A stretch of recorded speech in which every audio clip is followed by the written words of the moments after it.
Mother सुहाग online classes में आप सभी का स्वागत है। जैसा कि हम संविधान के बारे में पढ़ रहे थे, आज हम उसी के आगे अध्ययन करेंगे। संविधान के विषय में आप लोगों को हमने बताया था कि संविधान, हमारे देश का संविधान किस तरीके बना और प्रमुख रूप से उसके अध्यक्ष, स्थायी अध्यक्ष और अस्थायी अध्यक्ष और 7 समितियों के बारे में चर्चा की थी। आज हम उसी चर्चा को आगे बढ़ाते हुए आपको संविधान के बारे में कुछ बताएंगे। तो हम आज देखते हैं अपने भारतीय संविधान की कुछ विशेषताएं। जो हमारे देश का संविधान है वो लिखित संविधान है और इसकी सबसे बड़ी विशेषता है ये एक लिखित संविधान और बृहद संविधान है। ये अन्य देशों की अपेक्षा ये लचीला भी है और कठोर भी है। हमारे संविधान की विशेषता सबसे महत्वपूर्ण है, हमारा संविधान लिखित है और बृहद संविधान है। इसके साथ साथ ये कठोर भी है और लचीला भी है। दोनों चीजें हमारे संविधान के अंतर्गत है, कठोर भी है और लचीला भी है।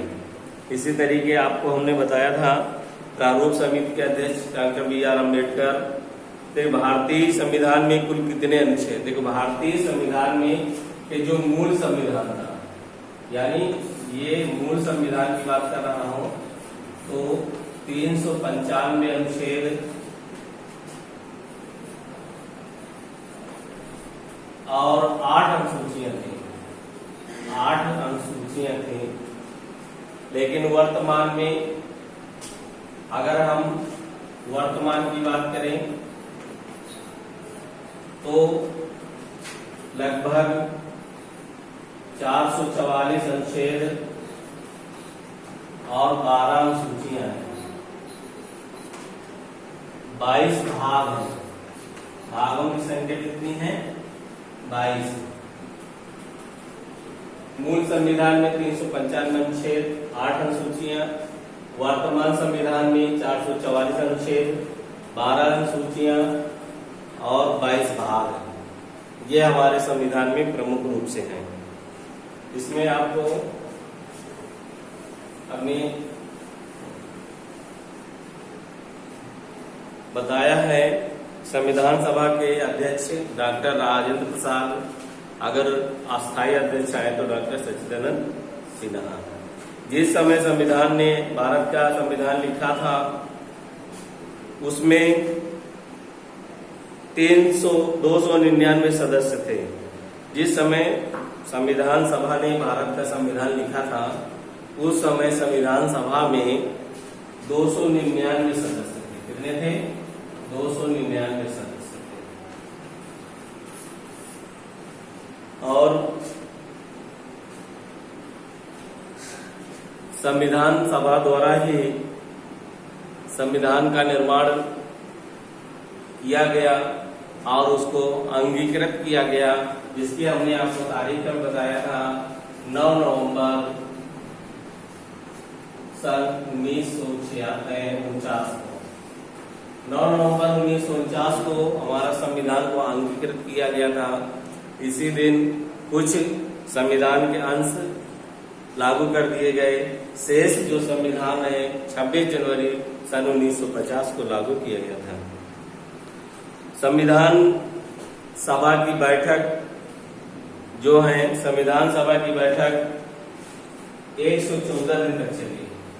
114 दिन तक संविधान सभा की बैठक चली। जो संविधान सभा की बैठक हुई वो 114 दिन तक है।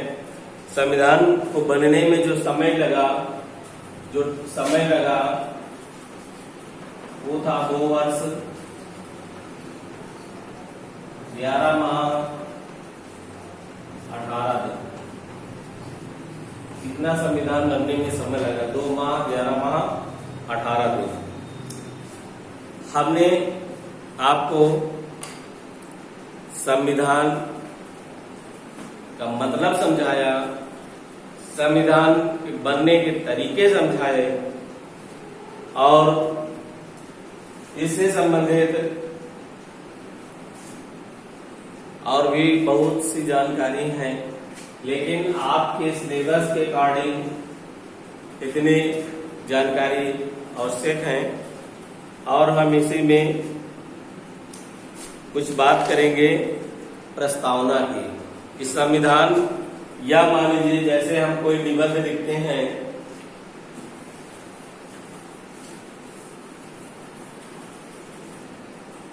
जब भी हम कुछ लिखते हैं या मान लीजिए निबंध लिखते हैं तो सबसे पहले उसमें हम प्रस्तावना लिखते हैं। तो इसी तरीके संविधान की प्रस्तावना की बात करा जाए तो इसमें संविधान का वह प्रथम कथन जिसमें कोई देश अपने संविधान के आधारभूत मूल्यों और अवधारणाओं को स्पष्ट ढंग से कहता है, वह प्रस्तावना कहलाता है।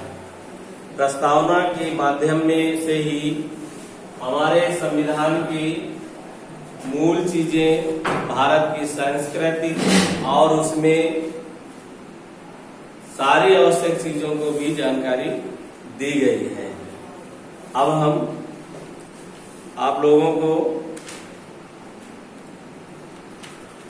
आज संविधान से संबंधित अतुलोत्तरी के प्रश्न भेजेंगे, जिन्हें सभी बच्चे अपनी फेयर कॉपी में नोट करेंगे और इनको होमवर्क में याद भी करना है। तो सभी बच्चे जो भी है संविधान से संबंधित चीजें आपको बताई गई हैं उन्हें अच्छे से सुनेंगे और समझेंगे। ये एक एक बिंदु आपके जीवन के लिए भी बहुत आवश्यक है। हमें अपने संविधान के बारे में जानकारी अवश्य होना चाहिए। एक बार फिर हम बता दे रहे हैं संविधान का अर्थ क्या होता है, ये आपको जरूर जानना है। संविधान उन मौलिक नियमों, सिद्धांतों तथा परंपराओं का संग्रह होता है जिनके अनुसार राज्य की सरकार का गठन, राज्य के कार्य, नागरिकों के अधिकार तथा नागरिकों और सरकार के बीच संबंध को निश्चित करता है। ये आपका संविधान का अर्थ हो गया। आज हम बस यहीं तक रखेंगे। धन्यवाद।